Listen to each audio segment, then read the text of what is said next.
Pag-usapan po natin ngayon itong mga bayarang DDS vlogger mo.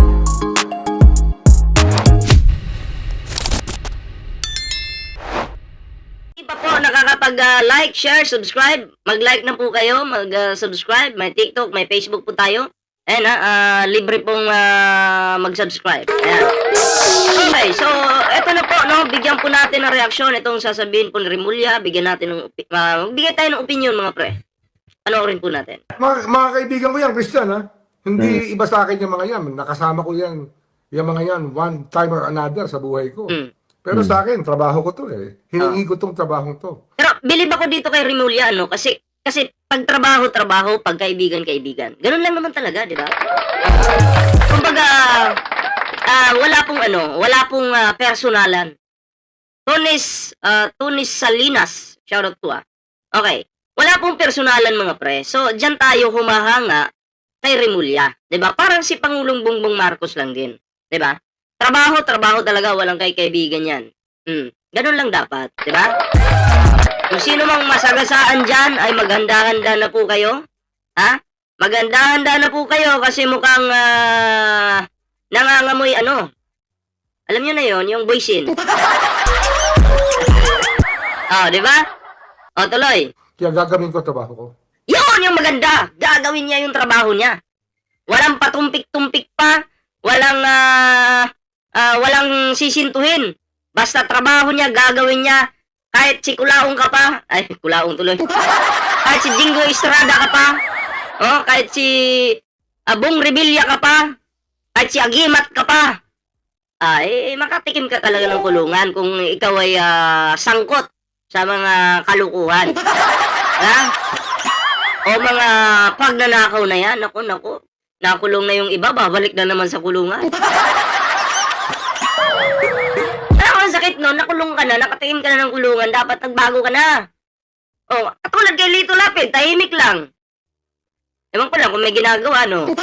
Pero at least, wala kang maririnig sa kanya na marami siyang ari-arian, helicopter, o mga nakabagahin ng mga pera, di ba? At least walang kaso.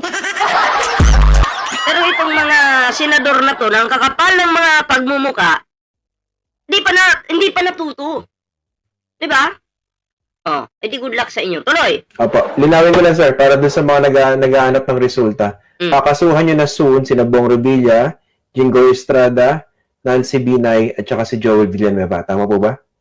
Joel Villanueva kasama. Pastor! Pastor Joel Villanueva, sabi ng iilan, kulto daw po yung kanilang relihiyon. Bakit? Habang nagsisimba po sila, politics po yung tinatapik sa simbahan nila Di ba po yung simbahan dapat hindi po nakikialam sa usaping pampolitika? Di ba? Pag usapin pampolitika, nag-explain pa doon sa loob ng simbahan yung tatay niya. Wala daw silang kinalaman sa flood control. Bakit? Dapat word of God yung sinasabi mo, hindi yung mga flood control na yan. Kaya yan tuloy, tinatawag kayong kulto. Sino? Si Joel, si Nancy, Bong Revilla, at marami pa po. Si Keso. Tuloy. Hoy, huwag kalimutan mag-like sa ating live ngayon at mag-share ng ating video. Ayan. Tuloy. Okay, bago magpasko. Saldi ko. Itong Of course, linggo mayroon isang kaso Hinog Okay. na. So bago magpasko, hinog na po yung kaso sa mga ito, no? Naku, bago magpasko. Hindi ko lang alam kung may bail ba tong mga to o wala. Kung no bail, magtago na kayo. Tingin ko, na yan? Magkaka-warrant na yan by December 15. Baka may warrant tayo mga yan. Patay tayo dyan. Narinig niyo po yan. Sa December 16 po, ay magkaka-warrant na. Siguro, ewan ko kung saan sila magpapasko at magbabagong taon. Ha?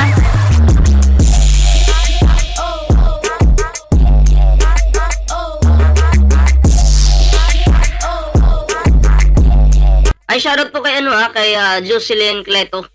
Ayan. So, hindi ko lang alam kung saan kayo magpapasko, saan kayo magbabagong taon. Eh, wala na kaming pakialam doon, ha? Importante siguro, matutuwa kami kung haharapin nyo yung problema nyo. Kasi sabi nyo, hindi naman kayo guilty. Di, huwag kayo magtatago, di ba? Harapin nyo.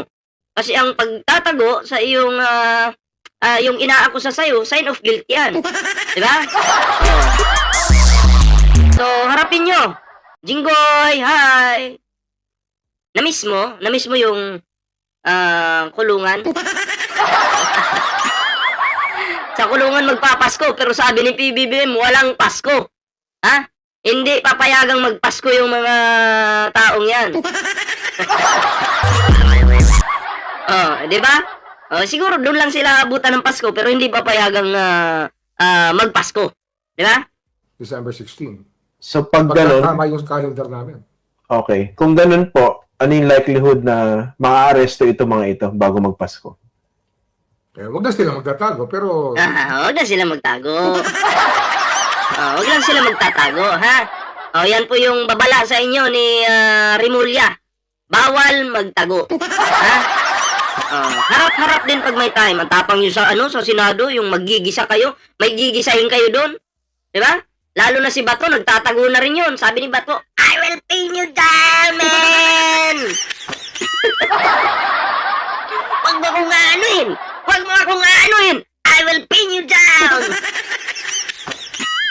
Si Jinggoy naman, iba. Ganyan-ganyan siya, oh. Ikaw! Ikaw! Yo.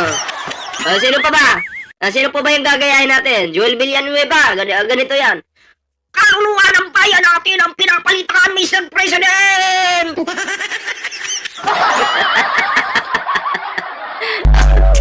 Diba? Ang galing. Artista pala tong mga to. Ngayon, Mr. President, ako'y magkukulong na ha. Paano na yung kaluluwa ng bayan? Uy, naku po. Tuloy. binabantayan na namin ngayon. We're watching over them already. Meron na kaming timitik-tik na kami. Tsaka lahat sila naka-alarm na. So, ibig sabihin, binabantayan po yung mga kilos nila kasi baka mamaya yun nga naman, tumakas, di ba? Mahirap. Oo, mas maganda yung bantay sarado. Shoutout po kay Mamang Ilita Luzada po ha. O dapat po talaga bantay sarado. Di ba? Mahirap nang matakasan. Lalo na pag, ito po pag no bail po talaga, pag no bail po talaga yan, naniniwala po ako tatakas po yan. Tatakas po yan, sigurado 100%. Ha? Oo. Yan ay totoo yan. Naniniwala po ako dyan. No bail? Alangan namang magpakulong ka kung no bail. Takas ka na lang. Diba? Okay. Ito po si Cheese Escudero. Ayun, kasama pala siya. Naku! Nakalimutan banggitin. Naku, Cheese Escudero, hi! Kasama ka pala sa ikukulong sa, maganda naman yata yung kulungan nyo eh. Diba? Mukhang maganda naman eh. Kayang-kaya mo yan, Cheese. Diba? Wala. Ano ka kasi? Hinigot mo yung budget eh. Mukha kang pera eh. So, eto po mga pre, ito yung klaro. Mga DDS senators, magsasama-sama po sa kulungan. Okay? Take note. DDS senators. Ha? Magsasama-sama po. Pati sinugnog. Nugnog tuloy. Si Nancy Binay. Nancy Binay ba? Parang si Binay. Basta may Binay. Kasali yan. Si Escudero, si Maynard Ngu. Di ba? Special envoy. Kasama yan. So, ulitin ko lang bago magpasko, mga kakasuhan ninyo at most likely, magiging subject ng arrest warrant, Cheese Escudero, Maynard Ngu, Zaldico, Bong Revilla, Joel Villanueva, Nancy Binay, at saka Jinggoy Estrada. Tama pa? And Saldico, syempre, Saldico. May mga... Saldico. Si Saldico din, yung duwag na ayaw umuwi ng Pilipinas. Ay kasama yon ha? Sabi ko nga maraming magsasama-sama. Alam naman po natin na si Saldico, dikit yan kay Digong noon. Kay Digong noon, dikit yan. Kaya nga expert sa pagnanakaw, di umano eh. Ang congressman kami naalis pa namin. Nagpalakas sa panahon ni Digong, di ba? Dinidevelop pa namin yung mga theory kasi nga ito, conflict of interest. Hindi lang siya non-bailable, pero mabigat na kaso rin to, Christian. Ano sabi? Ano sabi? Conflict of interest. Hindi lang siya non-bailable. Oh, non-bailable pala to.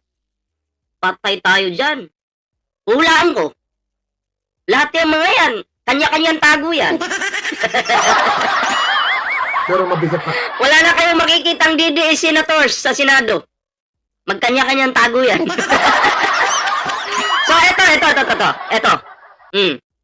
Ano daw, happy sila kasi happy sa Saudi. Arabuhok reunion sila abroad. Eto pag wala pong DDS senators, magtatago yan. Pag walang DDS senators, okay? Magiging maganda po ang takbo ng Senado. Oh. Naisip niyo yun? Pag walang DDS senators, ang takbo ng Senado ay napakaganda po talaga.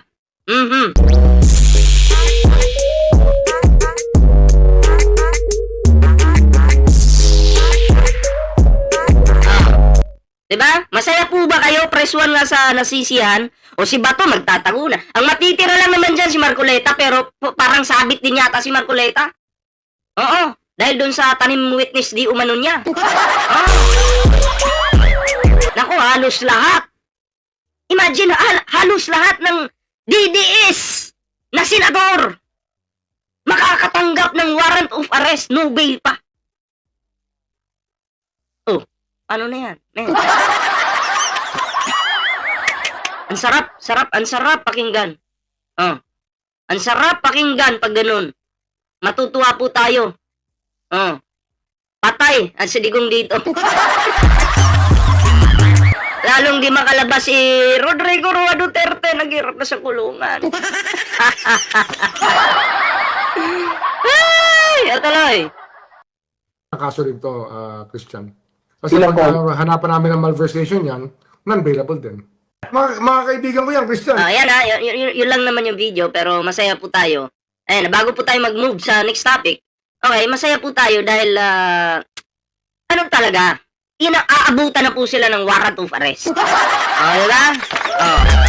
Kasi masyado na silang, hindi na maganda, sinisira po nila yung Senado sa totoo lang. Binababoy po nila yung Senado. Winawalang hiya po nila yung Senado. So, mas maganda na yan na may warrant na kayo para, tangina, mag-senador pa kayo dyan, wala naman kayong kwenta. Ha? Wala naman kayong silbi. Bakit pa kayo magsisenador? Mabuti na yan. Diyan muna kayo mag-relax sa kulungan. At least wala kayong gagawin nun, kain tulog lang. Di ba? Kain tulog. Ang sarap ng buhay.